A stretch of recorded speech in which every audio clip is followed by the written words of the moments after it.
नमस्कार। आप सभी श्रोतागण का हार्दिक आभार और अभिनंदन। कल एक सवाल आया मेरे समक्ष। किसी ने मुझसे पूछा कि मैं 12 स्टेप थेरेपी के बारे में इतना जोर देकर कहता हूँ, तो ये 12 कदमों की उपचार पद्धति है क्या, और ये कैसे काम कर सकती है या कैसे काम करती है।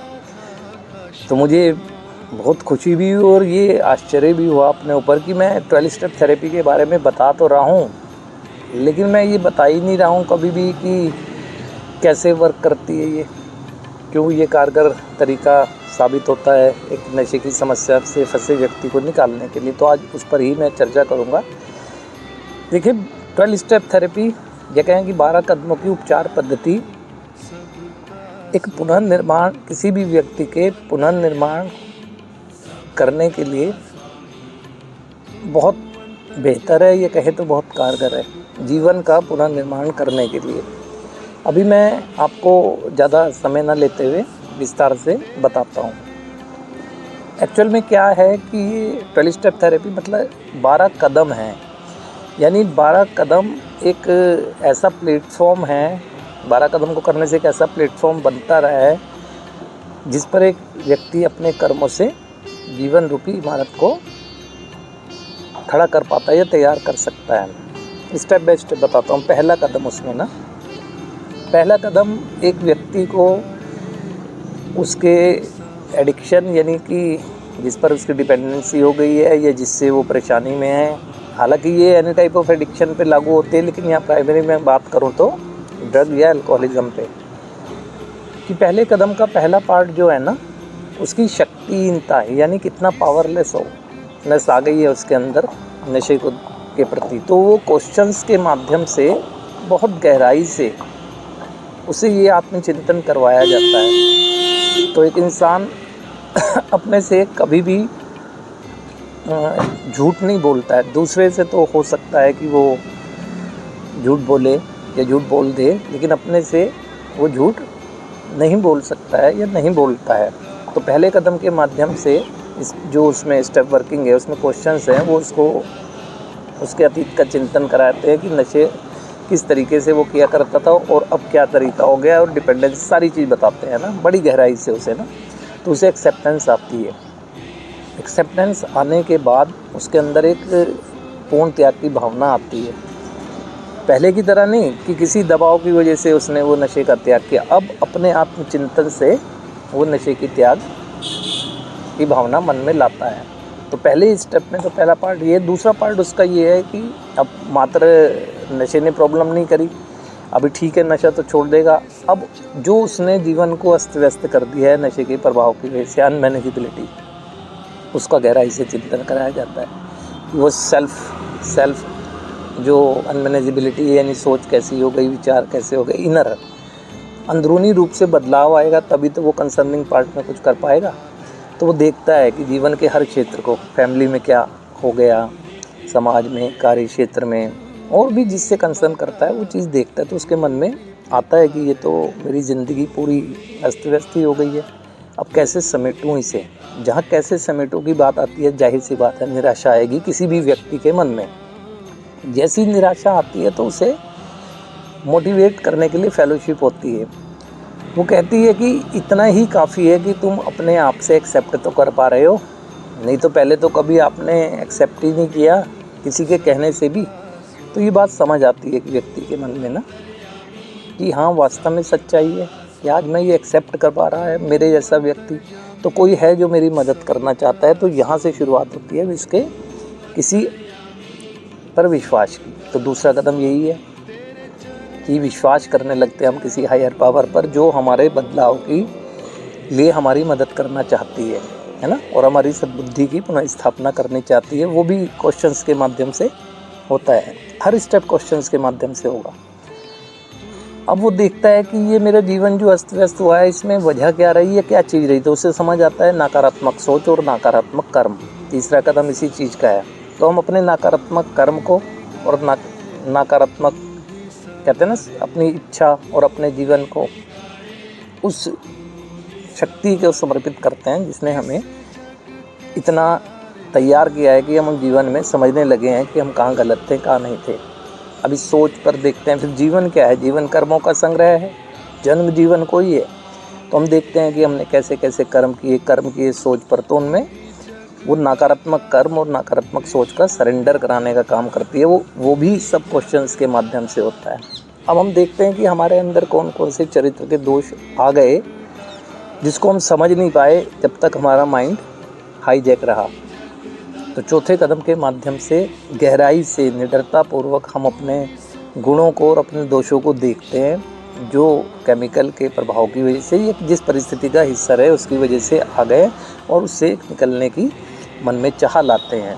अब बहुत सी चीज़ें ऐसी भी समझ आती हैं हमें अपने पास्ट की जो शायद हम संभव है कि किसी को बता ना पाएँ। तो पांचवा कदम यही है कि मैं जानता हूँ कि मैं कहाँ गलत हूँ, मेरा ईश्वर जानता, और एक अन्य व्यक्ति को हम फिर वो बताना शुरू करते हैं। वो हम जैसा ही होता है जो अपनी ज़िंदगी को आगे बढ़ा रहा है, विश्वास कर सकते हैं उस पर। तो अपने सारी चरित्र की जो हमें फील हो रहा है कि हम किसी को नहीं कह सकते, हम उससे कहते हैं। एक कंफर्टेबल स्टेज आती है ना कि अब हम एक खुली किताब हो गए हैं ना। और छठे और सातवें कदम की प्रक्रिया में हमें ये है कि हम पूर्ण रूप से तैयार कर लेते हैं कि ईश्वर हमें सारे चारित्रिक दोषों से दूर करे या निकाल दे हमें ना। और जब हम ये प्रार्थना करने के बाद एफर्ट्स करते हैं, देखते हैं, फिर भी हमें लगता है कि अब तो हमें आगे बढ़ना है, कि सारी ज़िंदगी हम चरित्र के दोषों को ही चिंतन करते रहेंगे, तब एक अंतिम प्रार्थना आती है कि मैं परेशान हूँ, मैं समझ नहीं पा रहा हूँ कि क्या कमी रह गई है, क्या नहीं रह गई है, बस मैं निकलना चाहता हूँ। तो हम एक विनम्रता से प्रार्थना करते हैं, ईश्वर हमारी सारी चरित्र की कमियों को निकाल दे। ये सब स्टेप जो हैं स्टेप बाय स्टेप होते हैं, क्वेश्चंस के माध्यम से होते हैं और गहराई से एक फील कराते हैं ना। अब जाहिर सी बात है कि समझ ये भी आता है कि मेरे को अपने खोए हुए संबंधों को पुनः प्राप्त करना है।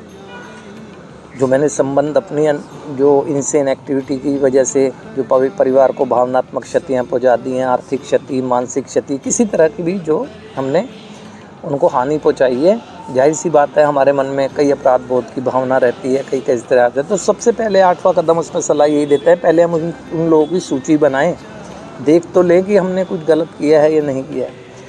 तो 8वें कदम के माध्यम से उन सभी व्यक्तियों की सूची बनवाई जाती है जिनको हमने जाने अनजाने में हानि पहुंचाई है। वो भी क्वेश्चंस के माध्यम से सब होता है। फिर 9वें कदम में जिसकी हम डायरेक्ट क्षमा मांगकर, अपनी गलतियों की क्षमा मांगकर एक क्षमा पा सकते हैं, वहाँ हम डायरेक्ट क्षमा याचना करते हैं। कुछ ऐसी चीज़ें होती हैं जो हम कर्मों में बदलाव लाते हैं, हमें क्षमा मिलती जाती है। 9वें कदम में ये है कि अप्रत्यक्ष इनडायरेक्ट अमेंडमेंट। हो सकता है कि वो लोग अब इस दुनिया में ना रहे हों, हो सकता है कि वो लोग हमारे से दूर हो गए हों, हो सकता है कि वो लोग अब अगर हम अपनी वो गलतियों को स्वीकार करें कि बात हमारे जीवन में बाधक बन जाए तो अमेंडमेंट, ये सोचते हुए अब हम उस तरह की गलती नहीं दोहराएंगे जैसी हमने करके किसी को खोया है। अब 10वां कदम आता है। जाहिर सी बात है पास्ट के किए गए परिणामों का बोझ तो अभी हमारे सर पर है ही, जिससे हमें आगे बढ़ना भारी हो रहा है। अब 10वां कदम रिकवरी की मेंटेनेंस के लिए है कि जो हम ये अच्छा जीवन जीना शुरू किए हैं, जो पास्ट का है वो तो अपने कर्मों से धीरे धीरे उतारते ही रहेंगे, लेकिन वर्तमान में उस टोकरी को, कर्मों के परिणामों की टोकरी को भरेंगे नहीं।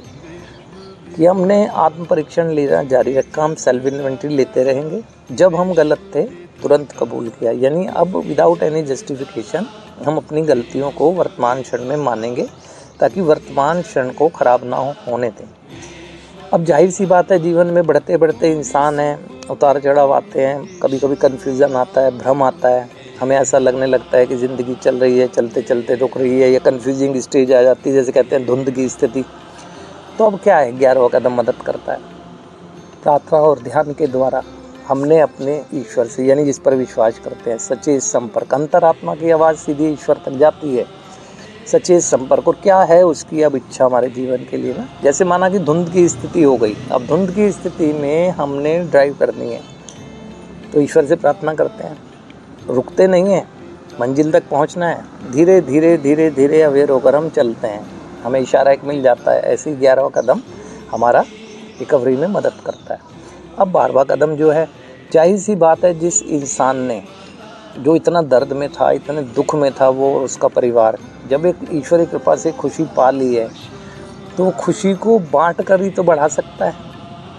तो उसके मन में एक रहती है कि अपने जैसे व्यक्ति जो आज भी नशे की समस्या से निकलने के लिए संघर्ष कर रहे हैं, उनका परिवार संघर्ष कर रहा है, दुख में है, दर्द में, उनके प्रति एक उनके मन में एक ऐसी सहानुभूति भरी भावना आती है, एक प्यार आता है उनके मन में ना, कि जिस तरह से किसी के विचारों से मेरा निर्माण हुआ है, मैं जितना संभव हो सकता है अब दूसरों की मदद का जज्बा लेकर आगे बढ़ूँगा।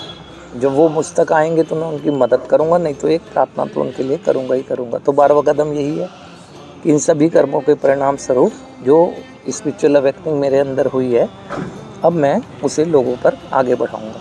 तो ये एक पूरी तरह से वर्क करती है थेरेपी, और एक ऐसे व्यक्तित्व का निर्माण करती है जिसके व्यवहारों की क्षमता से लोग आकर्षित होते हैं, जिसके विचारों की क्षमता से अपने जीवन को बदलने के लिए तैयार होते हैं, है ना। और वैचारिक ही निर्माण होना ज़रूरी होता है और निस्वार्थ होता है, और इसमें सेवा कार्य कहा जाता है। इसीलिए इसे सच्ची सेवा यही है कि अपने जीवन के अनुभव द्वारा दूसरों को ज़िंदगी देने की कोशिश करते रहना। तो इस तरह से ये 12 स्टेप थेरेपी वर्क करती है, और कोई सा भी इसके समांतर ऐसा प्रोग्राम नहीं बना है जो किसी नशा कर रहे व्यक्ति से या नशे के पीड़ित व्यक्ति से उसकी नशे की समस्या से निकालने में मदद कर सके। इस थेरेपी में संबंधों को पुनः स्ट्रॉन्ग करने के लिए रीबिल्ड रिलेशन के लिए भी 8वां 9 कदम है। सेल्फ इन्वेंट्री के लिए कदम है, कभी भ्रम आ जाए तो उसके लिए भी कदम है ना। विश्वास डगमगाने लगे उसके लिए भी एक स्टेप है। कभी अगर जब मैं कभी महसूस करने लगूँ मैं अनकंफर्टेबल क्यों, कंफर्टेबल होना चाहिए, तो उसके लिए अपनी जांच करने के लिए भी कदम है। तो इसलिए ये बहुत कारगर सिद्ध होती है, और यही वजह है कि 12 स्टेप थेरेपी कहाँ जो 1930 के आसपास से के लगभग 10 दिन, मैंने जैसे बताया कि जब थेरेपी स्टार्ट हुई है ना, जब से लेकर आज तक जो वर्क कर रही है, कुछ तो वजह होगी, उसकी सफलता कुछ तो होगी, जो 180-90 देशों में ये कार्यक्रम चलता है। तो इसी तरह से एक बार आप लोगों को भी यदि सारे विकल्प आपको लगता है कि बंद हो गए हैं, तो एक ये अंतिम विकल्प ही मानकर आपको विश्वास करना चाहिए, और जो सेंटर 12 स्टेप थेरेपी को फॉलो कर एक पूरे स्ट्रक्चर को, उस वातावरण को बनाकर एक अच्छी मदद कर पा रहे हैं लोगों की, तो उस तक आपको जाना चाहिए, पहुंचना चाहिए।